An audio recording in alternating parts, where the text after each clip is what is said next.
let's take a look at my Rybeth chicken coop netting. So you might think I can't even see it, which is kind of the point. And this is a really great big net. It's 50 feet by 50 feet. It's very fine material. You can see it now, I think, if I zoom in a little bit.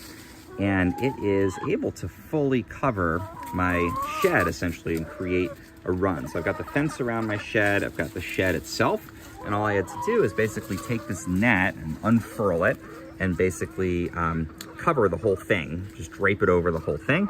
And we have protection all the way down to the ground here. You can see I've sort of bunched it up down at the ground, and then the net itself extends up over the fence all the way up through here and then to the top of my shed, where I attached it with just some simple U-shaped nails, essentially. And this totally encloses the run so they can't fly out, and protects them from things like raptors that might try to fly in.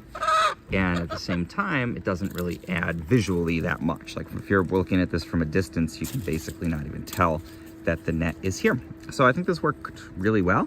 The only challenge is opening it up and spreading it out. It can get tangled and caught on things because it is so fine. So just keep that in mind, you know, lay it out carefully and spread it out carefully.